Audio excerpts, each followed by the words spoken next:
Well, thank you all for coming tonight. I think we'll have a lot of fun talking about social media in the life sciences. It's a pretty active area. Two of our panelists were at a session, was it last week or the week before, at HubSpot and learned a lot about what's going on in this area. So I'm sure they'll share some of that with you. But before we actually get into the discussion on the panel, Stephen Rapundelo's got a couple of announcements to make. Stephen? Thanks, Jack. So a few announcements. First, on behalf of the University of Michigan Medical School, I just wanted to make you aware, and we'll be sending out some e-blasts, that the NCI is coming to town on Tuesday, September 24th, late in the afternoon, to provide an update on commercialization funding under their auspices for SBIR, STTR. Obviously had one too many of these.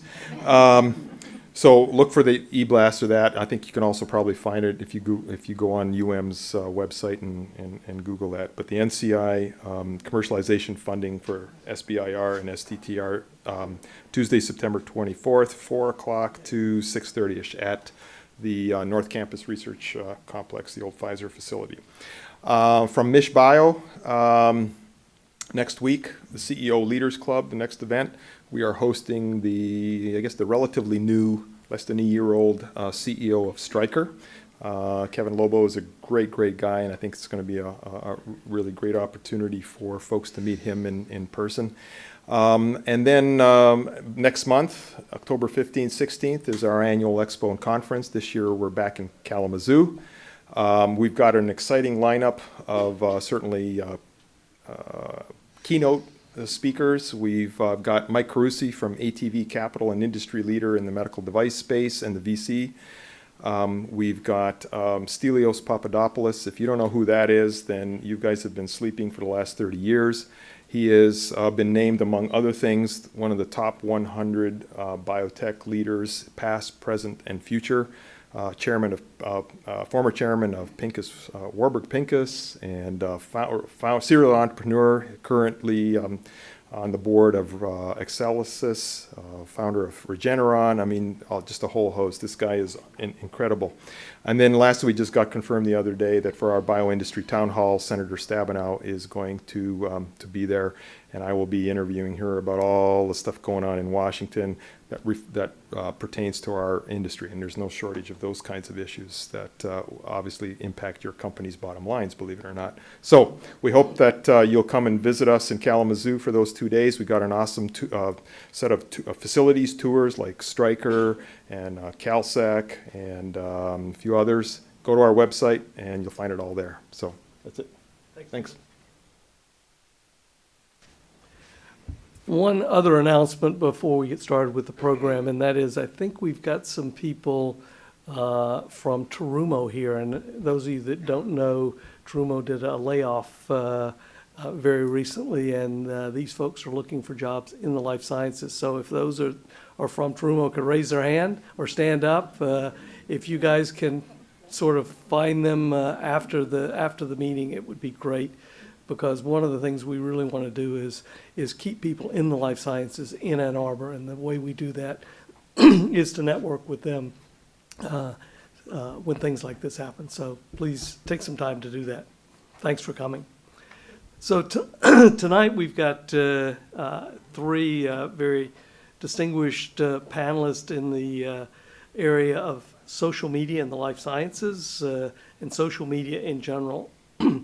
It's really a hot area right now, and the panelists are Catherine Juan, who is with Beyond Startups and was one of the founders of Pure Visibility. I worked with Catherine when I was at Accuray to develop what used to be really important, which was Google AdWords, and I think we'll hear how that's becoming passé, if you can believe that. We've got Elise Kimmer from Tangent Medical, who has used some of the social media opportunities in her product company, which distributes IV catheters, right? That's right. And you would think, wow, how do you do that with something as germane as an IV catheter? And then we've got Marissa Smith, who is a founder and president of the Whole Brain Group. She works with a lot of companies in helping them to develop inbound and outbound marketing, but probably predominantly inbound marketing, which is now the new vogue, and we'll talk more about that. So before we get to our panelists and have them talk about themselves, their background, I'd like to run through a couple of slides just to give you an idea of what's going on in this space. So social media is really where content is the most important thing out there. Content is king is really the byword nowadays. If your website does not have everything of interest to your potential customers, then you need to rework the website. Websites from the 90s and early 2000s were typically product listings. Websites now need to be such that your prospects enjoy reading the material. That not only do they enjoy reading it, when they finished reading it, they think, wow, I learned something. I know a lot more about this company. And it advances your company's message. So all your activities in social media really need to drive your customers to that website. And that website needs to be so compelling that your customers are going to say, gee, that's a company I want to work with. That's a product that I need to get involved in. It needs to be such that customers will pre-sell themselves. I heard something today, I forget where I heard it, but 4 out of 5 customers go to a company's website and sell themselves on the product before they make a purchase. So if your website does not have the ability to sell your customers via its content, then you're missing the opportunity.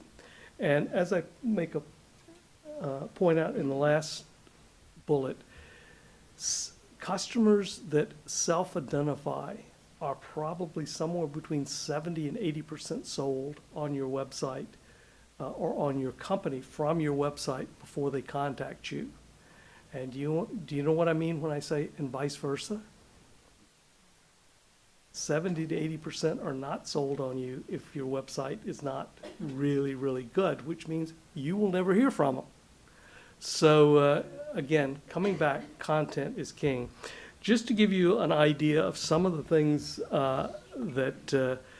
some facts and figures. HubSpot, which is the conference or the company that sponsored the conference with 5,300 people a couple of weeks ago that I mentioned that 2 of our panelists attended, did a market survey with 7,000 customers on content marketing. And these are some of the details of the study. I don't think they're that important. I think what's really interesting is, look at this. This is the impact of web content on inbound leads. It gets up to a huge lead index, the higher the amount of content that you've got on your website. So content, again, as I said earlier, is absolutely king. Talking about the social media aspect, look at the effect of blog articles. The more blog articles you get, the more leads you get. Again, part of social media is creating blogs. And just like to thank HubSpot for supplying those slides and move on to our panelists. Marissa, would you like to introduce yourself? I was going to start with Catherine. Okay, Catherine. Well, if I can figure out how to turn the mic. Catherine got more stuff than I did. So. Okay, well, I'm Catherine Jewin. As Jack mentioned, I was the founder of Pure Visibility, and now I'm the founder of Beyond Startup. I love working with small companies and the impact that you can have working directly with the president or a small team. And so that's what I'm doing now full time. I've done SEO for about 15 years before there was a Google. So I'm used to getting blank stares when I talk about new technologies and their abilities, and social media is one of those things. I was talking earlier with somebody and joking that there's a lot of belief out there that social media is still for pictures of cute cats and what you had for breakfast. And that couldn't be changing more quickly. I think one of the things I was struck by at the conference that Marissa and I attended was how fast social media really is making an impact in a lot of different businesses. And we see it even in the startup that I'm working with, Jack, now, where the top 3 things that are bringing new contacts to the site are SEO, or actually not even SEO in this case, it's email, paid search, and social media. So social media is one of the areas where we're getting the most interest, and I think that's true across a broad variety of B2B businesses. Which is incidentally is where a lot of my experience is in the B2B world. Please. Okay. So I took notes so I could answer this question. Don't laugh at me. It's about my background. I wrote it down. So, yes, as Jack said, I'm one of the founders of Tangent Medical 4 years ago, and back then I was the only one not doing engineering. So I played a lot of different roles back in the day, and now I am the director of marketing, which is a big deal now that we've launched our product as of June of this year. So we are very busy, and in a good way. We have a peripheral IV catheter, which is really exciting, actually, Jack. Yours is. Yeah, the regular one, if you've ever had one in the hospital or know anyone that has one, they're not very good. And they're uncomfortable and they fall out a lot, and we're trying to prevent that from happening and at the same time keep nurses safe. So we have been on social media for the past year about, but our product launched in June. So initially we set up these sites, we have a website, and we did all these things because we heard it was a good idea. And yeah, we listened. We were good students. And initially the whole goal was to make people aware that Tangent Medical existed and let them know we were a company, that NovaCath was a new product. One of the challenges with being a life science company and doing social media is there's this thing called the FDA. And you have to be careful about what you say. Our website is something that they look at. It's considered labeling. So you have to be careful about what you say. You can't make outlandish claims unless you can support it directly. So those were some of the earlier challenges that we faced. We have a presence on all the sites, but they're skeletal presences. And now that we've launched and we've kind of raised our heads up a little bit to take a breath and see what's coming up, we need to be generating leads. We've been going about this with traditional, what do you call it, outbound marketing. So we bought a lot of lists with thousands of nurses on it, and we email them ad nauseum, maybe, in their opinion. And some groups are more receptive than others. And it's been good, but we email 13,000 people and get 3 leads, which if you keep emailing them, you keep getting this trickle of leads, and it's good. And we go to trade shows, and that's a better source of leads than the mass mailing. But the sales reps want more leads. And so now we are taking a look at why we created this awesome website. It's become awesome, by the way, since we started, with lots of content that's educational in nature, giving nurses a reason to come to our website. We have a blog. We have not been so good with updating the content, but we posted twice in the last 2 days. Hooray. Yeah. Yeah, it had nothing to do with coming here and talking about this. You haven't posted the video on your website yet? Yeah, right. We're live streaming. Yeah, and so now we have all these social media sites, and it's time to pull it together and get our reps out in the field some high quality leads and getting them to come to us. And so now we're focused on creating content that will help nurses do their job better, that they'll want to come back repeatedly and hopefully even share it with their peers. and our best leads will hopefully present themselves to us if we do everything right. And so I am not an expert on how to do this, and we're experimenting and trying some things, and we are learning a lot. We're getting HubSpot, since everybody loves HubSpot so much, to kind of figure out where our leads are spending their time when they do come to our sites or our website, and to then keep track of that back. And we have a customer relationship management system. We use Salesforce.com, so that has all our leads listed in that. But it's hard to know who's looking at what, and so hopefully HubSpot will help us with that. Does that mean my time's up? I have no idea what that Okay. is. It's not me. Severe thunderstorm. Oh, Oh, no. Oh, we're in the basement. with some very large windows behind you. Right by the windows. So we'll be first to go, so you'll all see us go. Yeah, how's that? That's I fine. could keep going, but Marissa? I'll give someone else a chance. That's okay. My name is Marissa Smith, and I'm the owner of the Whole Brain Group. We're an inbound marketing company here in Ann Arbor. We actually started out as a software development company, and our roots are really in helping people work more efficiently and make sure that they're doing the most with the resources that they have. And so as we evolved into doing more web marketing and internet marketing, choosing a tool like HubSpot, and I swear this isn't going to be a HubSpot ad the whole time, but it really is cool. Was really key to helping our customers learn, the most amount of information about the leads that were coming in and automate a lot of stuff, because most of the clients that we're working with are growing companies. And they don't have a giant marketing team or a lot of resources, and so the more that you can automate repetitive tasks and do reporting and that kind of thing, and data mining with an electronic tool set that's all integrated, the better that you can track your performance and all of that. So we have been doing inbound marketing officially for about a year and a half now. We've been involved in social media for ourselves and with our clients for, like 4 years, which is super expert in, in social media land.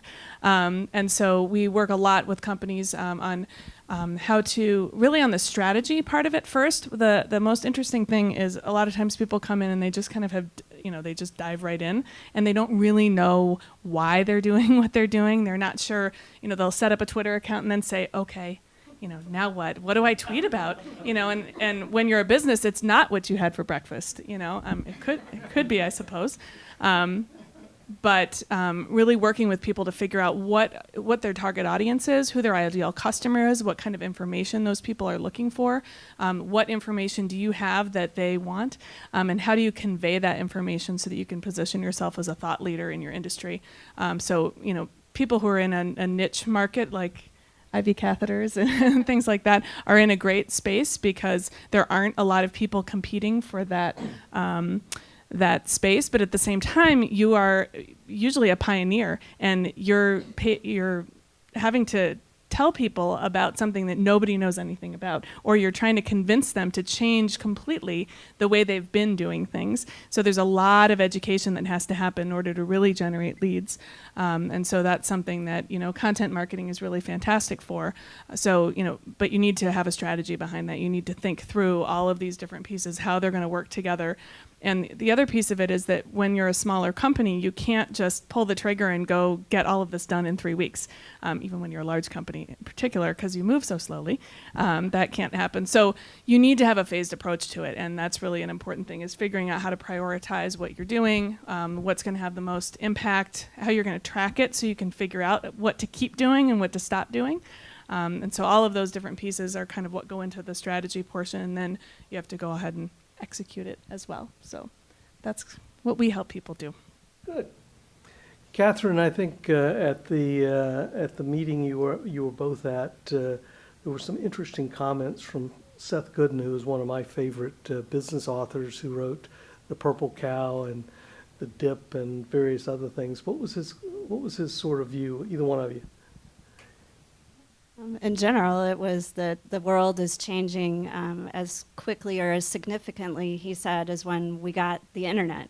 That the shift to this inbound marketing idea is as transformational as it was when we first started using the internet years ago. And it's hard to believe that we're in the middle of a shift like that. Sometimes it's hard to see.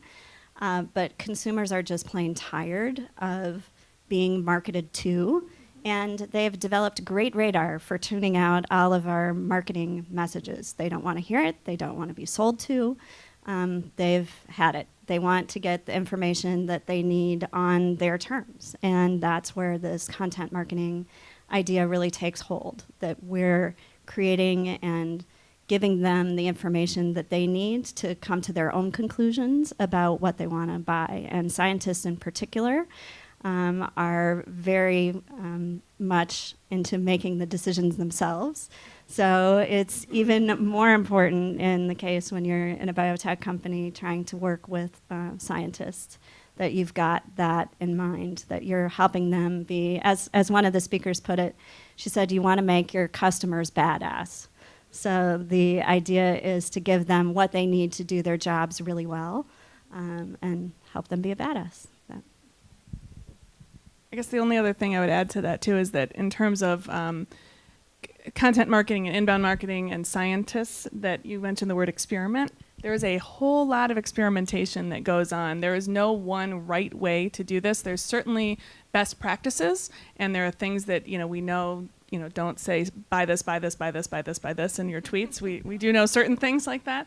But in terms of knowing exactly what marketing messages are going to work, what color call to action button is going to be most effective for your particular audience, those are all things that we have to actually test and come up with hypotheses and then figure out what our experiment's going to be, how we're going to measure our results, how we're going to track it. So it's actually very scientific when it comes down to it, but there's also an art to it. And you have to have things be attractive to the people that who are reading them. It has to be interesting. It can't be too boring, even if it's scientific. It has to be accurate. You do have issues with the FDA and things like that. So there's this really delicate balance between providing accurate information that isn't boring, but also is attractive and isn't too dense, and those sorts of things. So lots of times when we see scientific companies try to get into this, there's sometimes not as much attention to that type of art as there needs to be. So hence the left brain and the right brain of whole brain group. Science and art. Like that? Just to to reiterate what Catherine said, if you're marketing to scientists and you give them the tools to figure it out for themselves, they feel really good about you and your company and your products.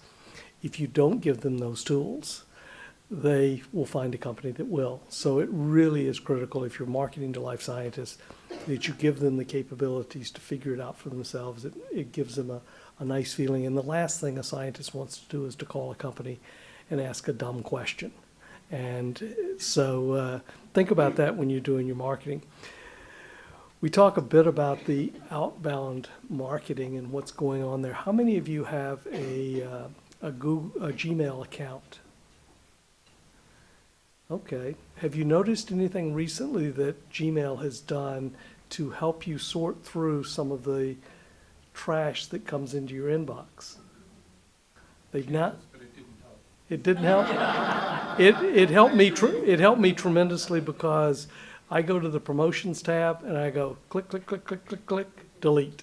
And so, if I'm doing that, your customers are doing the same thing. So again, outbound marketing, I wouldn't say it's dead, but it's not nearly as, it's probably 10 to 20% as effective as it was when I started doing it at Accuray, probably in 2007 and 2008. So it's, you've really got to change around. Go ahead. Can I add something to that? I think the only thing to think about here is that their email can be used for good and for evil. The types of email that Jack is probably talking about are the ones that say, free sample, buy now, 50% off, that kind of thing. Those are the things that instantly people go through and they delete. If you're saying things like, I don't know, learn, this is a hard one, the 8 ways that bulletproof glass can help your company, protect its employees. This is a client that we have. People, that's not interesting to you maybe, but somebody who's a security director at a company would view that email and say, oh, I wonder what this is about, because that is going to help them do their job better. So thinking about how to position the information that you're sending them at that subject line now with that filter is even more important than it was before. So you have to be very careful about, the types of information that you're sending out and standing out from the crowd. Anybody else on that? Elise, can you comment a little bit about sort of social media and the delicate steps that you had to take to dance around the FDA before your product was cleared? Because I think that's something that people are concerned about. Yeah. So we spent some time on colors, and we couldn't even post photos originally of our product. We could post the name of it, what it was designed to do. That designed word is really important. It's designed to do the following things. And we focused on the company a lot and the formation of the company and why we existed, what we were hoping to accomplish as a company. And so we were getting word out about our company, and that was safer than saying anything about the product, which hadn't been evaluated by the FDA yet, hadn't been cleared. What else? Did you do anything with nurse safety or? Yeah, and then that's where it went after that. So so first it was brand awareness. We are a company, we make this thing, it's cool. And now we are all about the issues that nurses deal with day to day in their practice and taking care of patients. When they start IV catheters, they're at risk of exposure to blood. Okay, so our catheter will help prevent that exposure to blood. So we can talk about why it's a problem. Maybe you're not aware of this. We have a lot of factoids in there and references. 50% of nurses say they're exposed to blood weekly in the day-to-day practice when they're starting IV catheters. And it's not a needle stick, it's blood splashes on their hand, or blood comes up and splashes in their eye. And so we have a lot of educational pieces around that, both on our website. And when we post a blog, it's usually educational now. What else? We did a lot of PR also.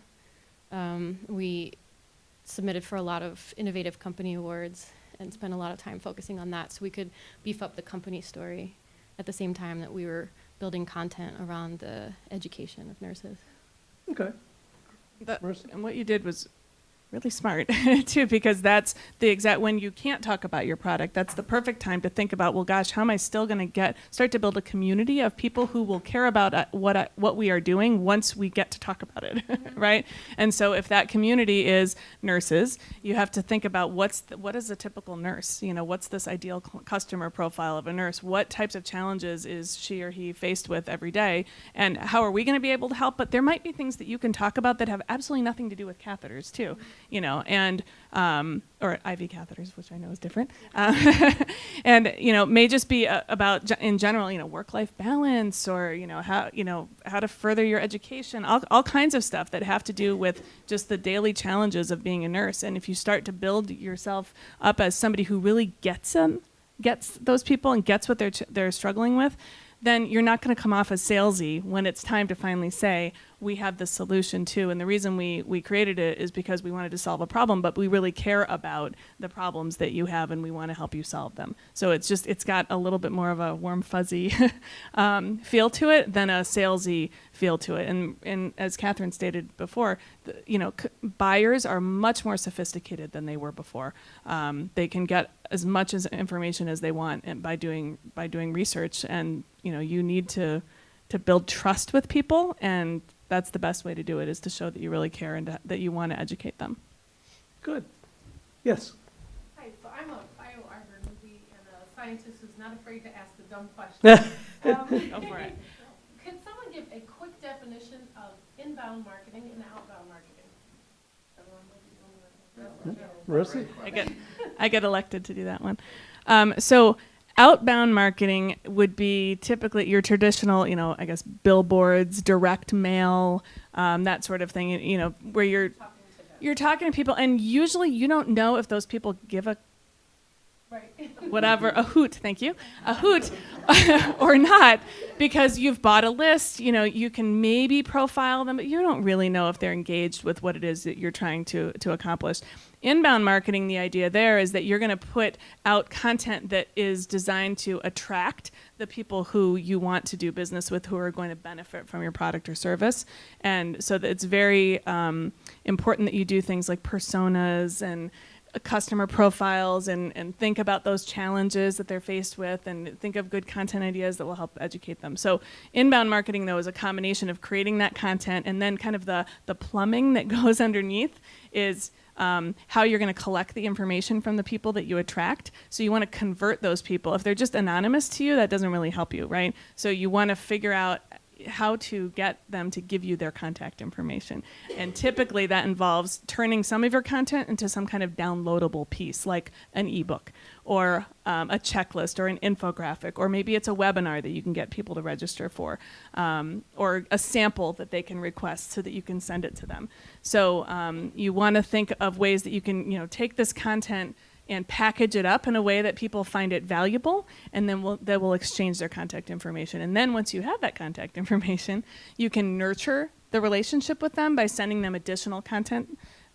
You can, if you use a tool like a HubSpot type of tool, you're gathering lead intelligence about what pages they're visiting on their website, what emails are they most likely to click on, what tweets do they engage with, and you can start to say, well, gosh, this group of people over here is really interested in this piece of my business, and these people over here are interested in this, so I'm going to segment these lists, I'm going to send them more personalized content, and this does not happen in 5 days, folks. Right. So this is a complicated process, but it's an investment of time and energy and money. But when you do it right, it can be extremely effective. So, help? Absolutely. That wasn't super short, but. Yeah, no, that was good. Catherine, I think you've got some experience in working with a company in designing your marketing materials based on the sales stage.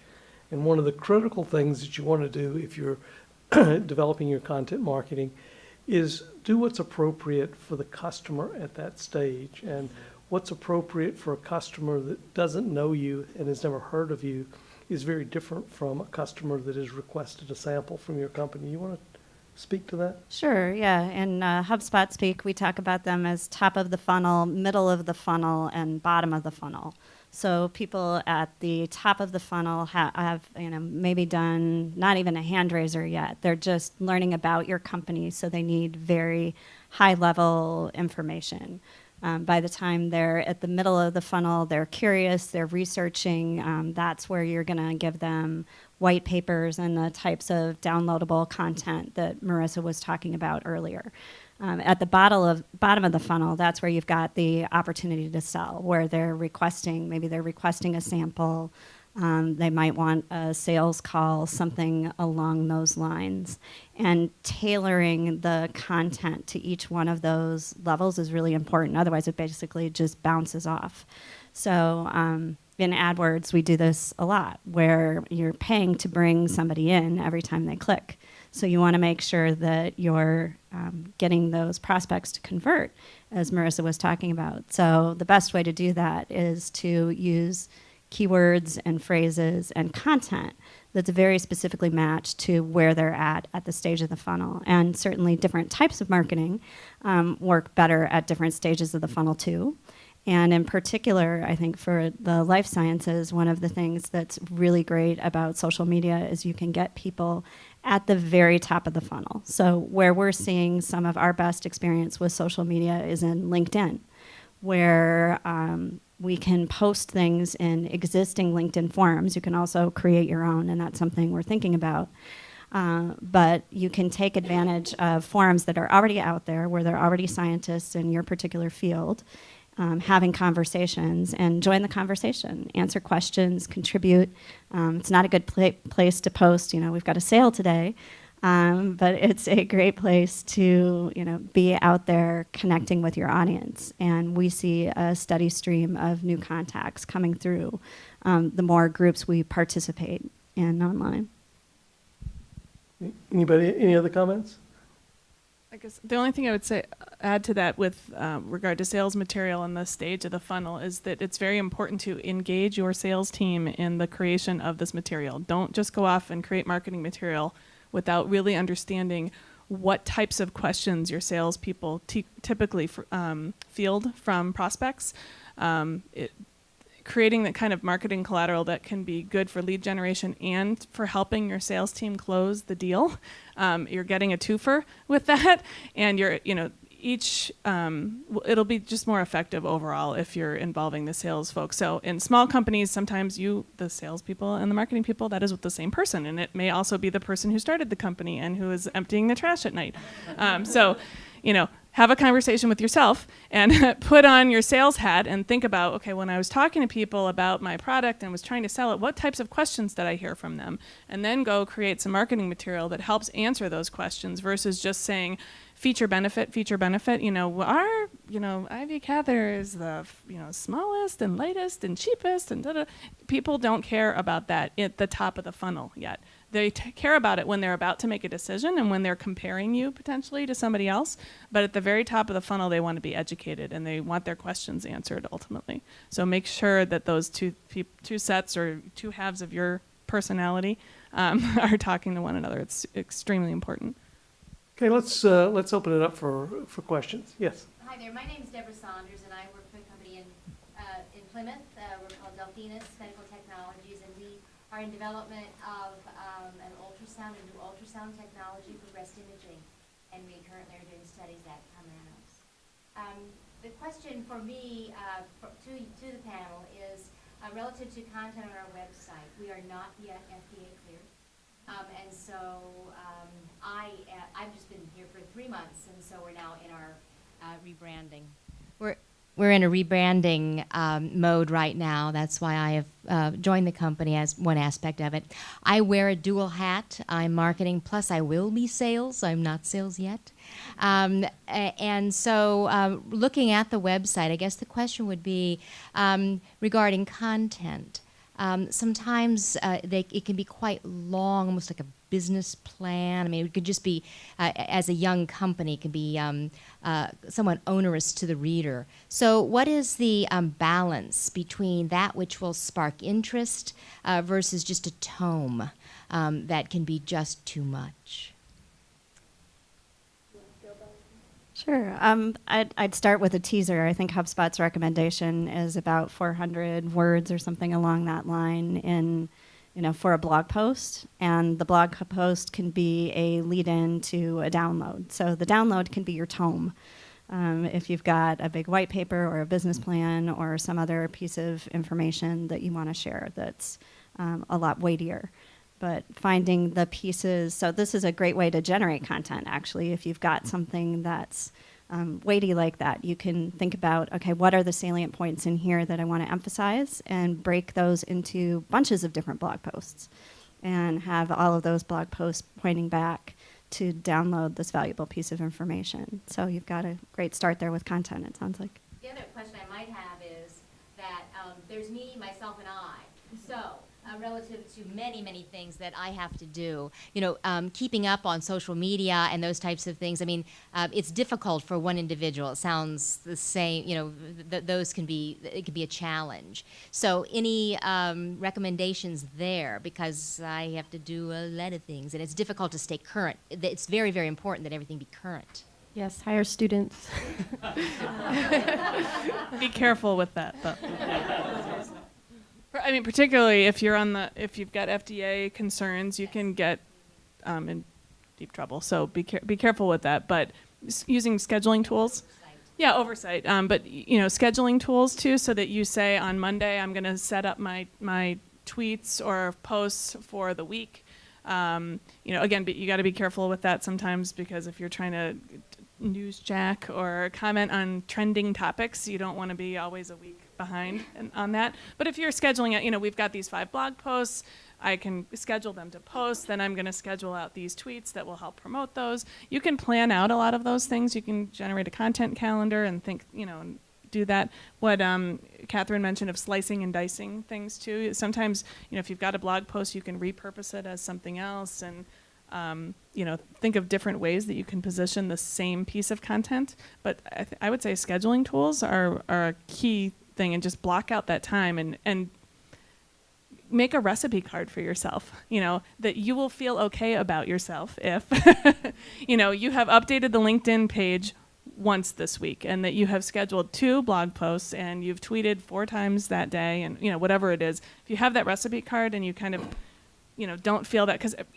for some reason people feel all kinds of social pressure about am I doing this right, and am I good enough, and you can put a lot of pressure on yourself that it really doesn't need to be there. So just The other thing I would suggest you do is, we've all downloaded tombs about companies that we thought would be interesting, and it goes in our to be read, and it usually maybe comes out on an airplane and maybe it doesn't. So one of the other things that I found is very effective is to hire a commercial writer to convert that to a 6 to 8 page white paper that takes the salient points. It sells your company and your capabilities and the technology, not the product because of your FDA issues, but it does it in a way that's easy to read. It can probably be read in 20 minutes. And so you'll get a lot more traction with something like that. You can also make the tome available, but if you make something that's sort of lighter reading, probability of it getting read is 5 or 6 times greater. design is really important with this type Yes. of thing too. Make sure you like lots of white space, lots of diagrams, cute pictures of cats if it's appropriate. Infographics can be fantastic for new products like this too, because if you have something complicated, or you're like, this is the way you currently do it, and here's how we're going to change your lives. An infographic, a visual depiction of the differences between those two things can be really helpful for people to understand your new product, but also for the salesperson when they go out to explain it, to pull it out and say, see, we're going to do this and this and this and this, and here, take this with you too. So some kind of visual representation is really key. It's not all about the words all the time, So I say that in front of an SEO person, but Yes. it's true. I'm a big fan of FAQs. What's the current thinking about that? Is it too old school or not? You just have to name them really sexy. Such as, Well, the top 10, most frequently asked questions, or the ultimate guide to XYZ. You've got to, use those buzzwords. Spice it up a little bit. Yeah. Hi, I work in social media, but I haven't worked a lot with life sciences companies. So I'm wondering if you guys can share some case studies about life science and social media and how you determined whether or not they were successful. Excellent question. Catherine? Yeah. you're No, very I good at can that. answer. Well, one thing I would say, that the most experience that I have with this arena is, I used to do a lot of work with institutional review boards back in the day.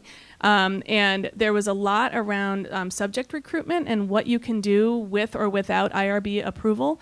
And so one of the things that this isn't exactly a case study, but I would say that, you could use social media for subject recruitment, and you can measure, you could use a landing page and, generate leads and do all of that. If you needed a metric to look at, that would be one thing, but you need to be very careful about how you do it, what you promise. You need to go through the IRB typically, especially if you're at the University of Michigan. They will get you. So, that's one way that social media can be used. And, I'm sure you can talk about, once your product is approved, there's a lot of different things. But, having a tool and having a purpose for your social media, again, it goes back to that strategy of, what are we trying to do? Are we trying to, extend our reach? Are we trying to generate actual leads? Are we just trying to build a community so that when we're ready to launch, we've got a group of people who will evangelize on our behalf? You need to think about what your goals are first, and then pick a metric and make sure that your stuff is all set up in a way that you can actually track whether or not you're reaching those goals. That's kind of a generic answer, but you might have a case study. Well, I attended a case study that happens to be a good example for this case. So Sonia Palia from Thermo Fisher was talking about how she's approaching social media. And one of the things that They've found basically they've funded a huge social media budget. They're now spending $125,000 a year on social media, and they've done that because they've seen the results. So when she started this, basically everybody thought she was crazy. I think she said she had a 40-some page business plan, and it took 3 different bosses to get one that finally said, okay, go ahead and give it a try. When she gave it a try and she started getting scientists filling out forms, everybody thought that these were made-up people that took the time to fill out the forms. But when they started buying $200,000 and $300,000 pieces of equipment, she got a lot of support pretty quickly for what she was doing. And in general, they've taken quite a bit of money out of AdWords. They've taken money out of traditional ads. They've taken money out of trade shows. They really have had great success with webinars and with social media. So she is blogging 5 times a week. She will refuse to blog about any data sheets, any forms, any brochures, anything boring, basically. What she talks about are research topics, news, things that are directly applicable to the scientists who use their products and services. So it's very much information oriented, absolutely no sales, and they basically wait for the prospects to come to them. And that's when social media is doing what it's supposed to do, that's what happens. It's kind of the magic of it all. And social media really it goes back to the content. It's not about, hey, we have a news release. Hey, we just got this award. I mean, you can do some of that when you're trying to build your company, but beyond that, people get tired of that fairly quickly. So it's really about, and you can't say, just visit our website. Hey, have you been to our website? Hey, look, you should go to our website. If there's nothing there that's changed since the last time they visited their website, you're not going to get them to come back. So we use the metaphor of a house a lot of the time when you're kind of thinking about all of this. The foundation of this whole thing is to have a strategy, right? So you need to think about, where you're trying to get and what's the house going to look like at the end. And then you're going to build the framework. That's kind of the information architecture, or the studs in the wall, right? Is where are the rooms in your house? What pages are going to be on your website? What's going to go where? How are people going to get around from room to room on your site? That's the information architecture part of it. Then the putting the siding on and the roof and putting flower boxes on, that's the design part where you're making it attractive. You're giving it curb appeal. And then you furnish the house with content that makes people want to come back and sign the guest book, which is your contact form, right? And then you have to drive people to it, though. So you could build this lovely house that's beautifully furnished and has a great architecture, and if nobody knows how to get to your house, you've spent a lot of money for no good reason. So if you've got that content, social media and email marketing is the way that you then get those people to come and visit your house. And if there's good content there, they'll want to keep coming back over and over again. So you've got to make sure that you think about all of those different pieces together. What's the latest in metrics when it comes to inbound marketing campaigns beyond just general high level hits and length of time on each page, and really getting down to tracking what's leading to conversions and who is converting?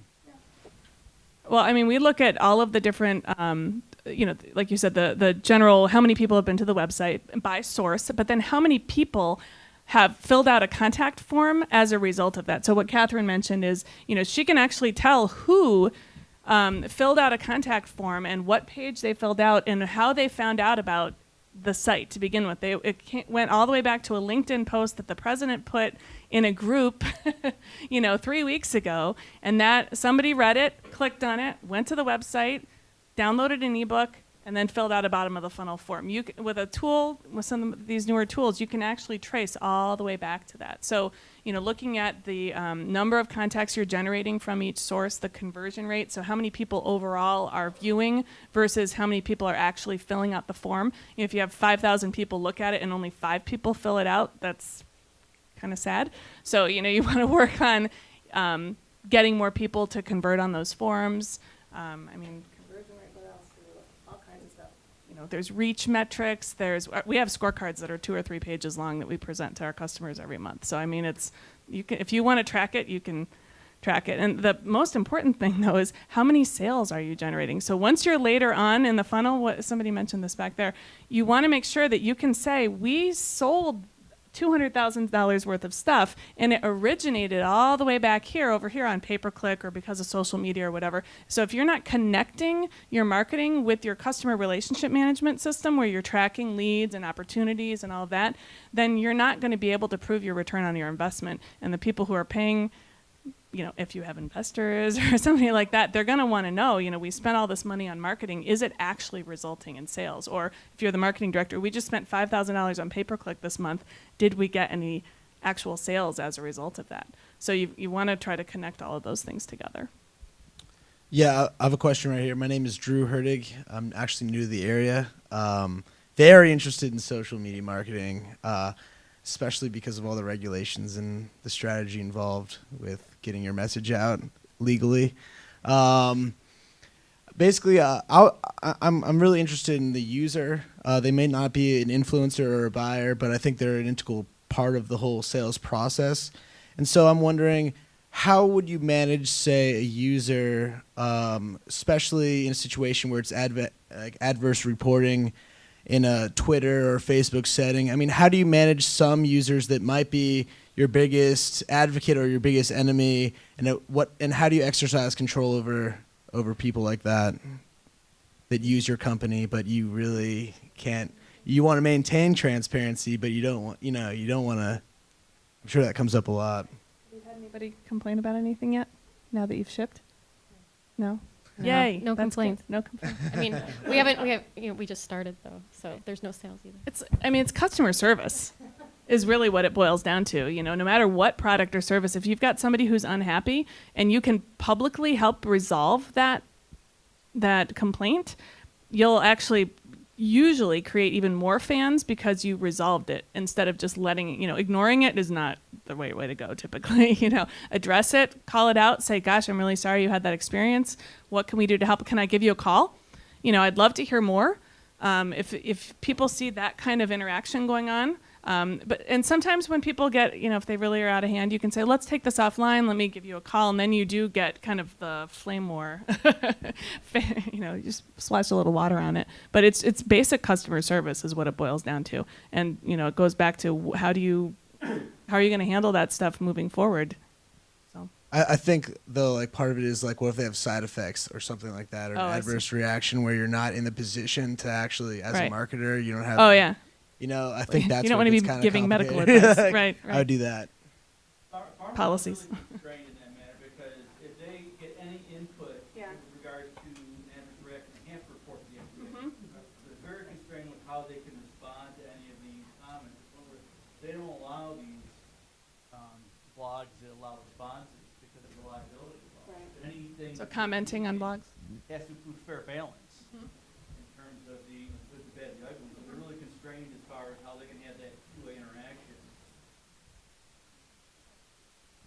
Just a comment on that, but Pfizer does an excellent job actually as a company of monitoring all the blogs, and they have a system in place by which they respond to individuals who report AEs and take it offline. So just to make sure that they're managing, as you say, the requirements to report to the FDA and also meeting the needs of the customer.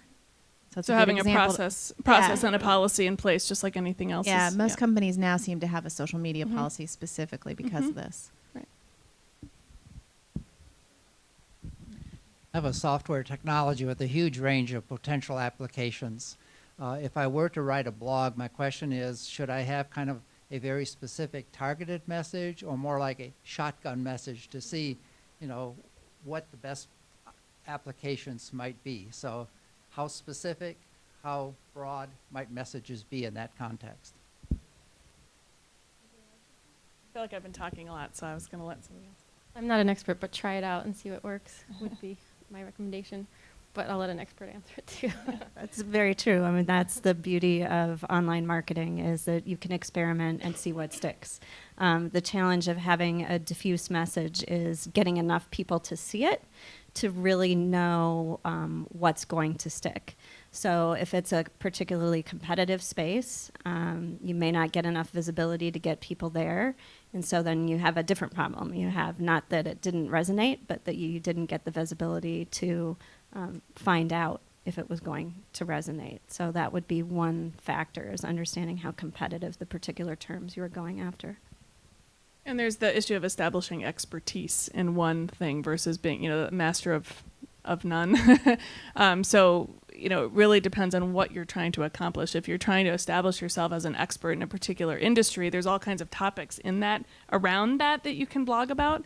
But if you just kind of randomly blog about stuff, then people just view it as, well, this guy who randomly blogs about stuff, versus this man is the foremost expert in XYZ.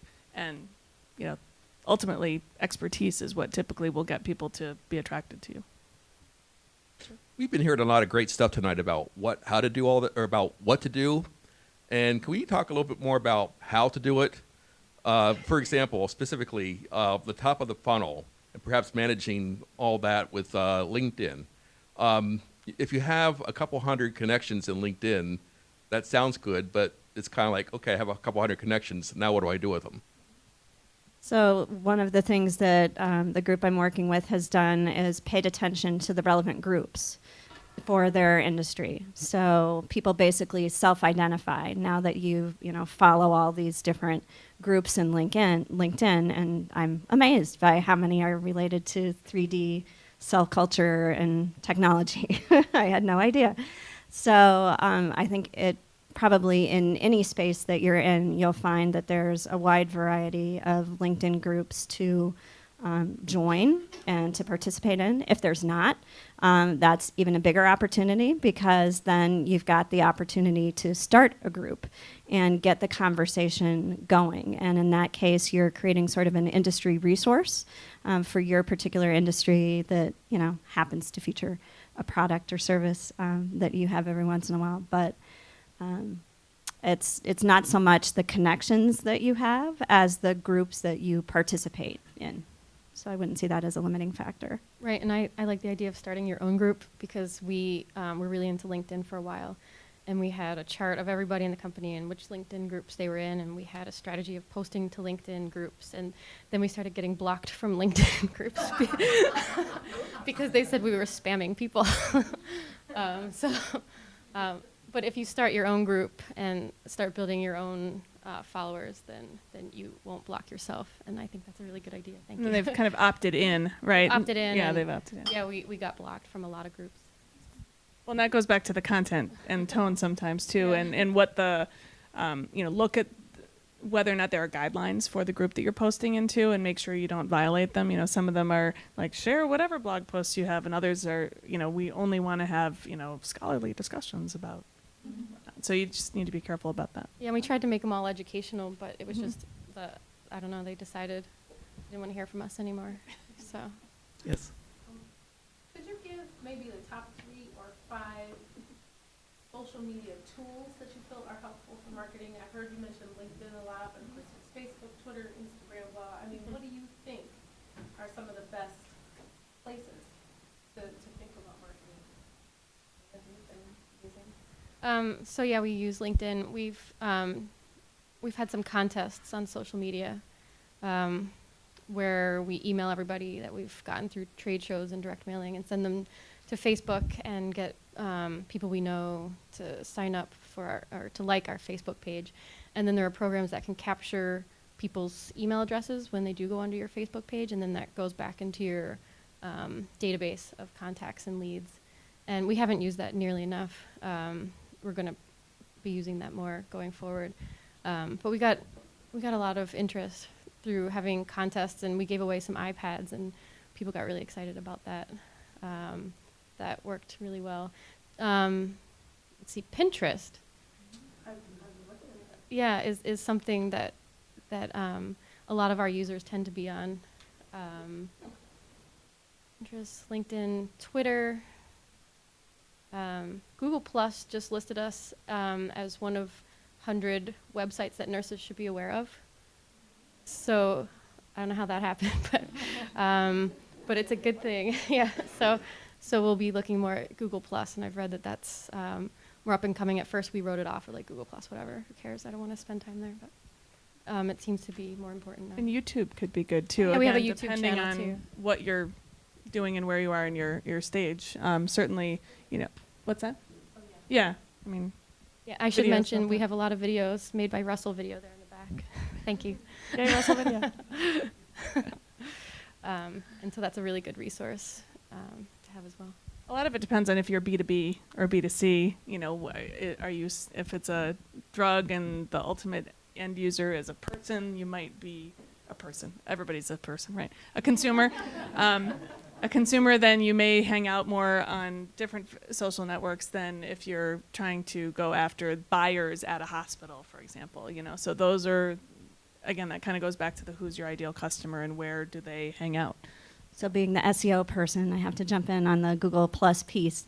Google Plus isn't particularly popular like Facebook is. You're not necessarily drawn there. But you need to be there if you're a business that wants to be found in Google. The reason is Google has the power to change how their ranking algorithm works. And one of the things that they're choosing to value very highly is Google Plus activity. And they have something that they call authorship that they measure. So if you're a person who develops a following in a particular field in Google Plus, this is something that's going to help you in your SEO ranking. The stuff I would have talked to you about 3 years ago for SEO, like making sure you had the right stuff in your H1 tags and your description tags and all of those fun technical things, are on the verge of not mattering anymore. Google is very much leaning on social signals to figure out what content to rank and how to rank it.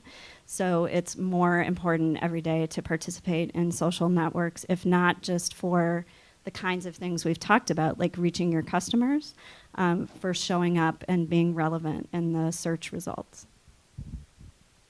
Yes. Yeah, I wanted to ask, going back to something you said earlier, I think you alluded to the idea that pay-per-click was not as effective. Is that true? Are you using Google Ads or not so much? Yeah, it's funny having this conversation because we primarily sold AdWords just a few years ago, and it's still very effective in certain cases.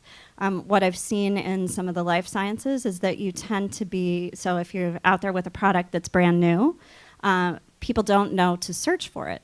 So they're not going to be in Google AdWords, and you're not going to get a lot of activity there. You have to find other more creative ways to get in front of people and let them know you exist. So AdWords isn't the sort of easy solution that it is if you've got a product that's maybe something that's replacing an existing technology. I would say AdWords would work very well for that. Any other questions? Well, it's about time we wrap up. One thought that I'll leave you with is those of you that are in sales and marketing probably think a great deal about your brand. And you think about your brand as being your logo, your colors, your type style, and everything else. Well, now you need to think about another dimension, and that is your personality online. You need to develop a personality that is consistent with your brand. Is it light? Is it airy? Is it serious? Is it funny? What is that personality? And make sure that anybody that blogs or participates for your company follows the personality guidelines. So just something else to worry about. Any comments on that? Especially as you grow too, again, in the beginning, it may be one person doing everything, and then you hire somebody and you go, well, just write this blog post. And then you read it and you go, oh my God, that doesn't sound like us. But it's hard sometimes to define what sounds like us means. So thinking about that and trying to, put it into words sometimes is difficult, but it's important. Well, thanks to our panelists. It was a great evening.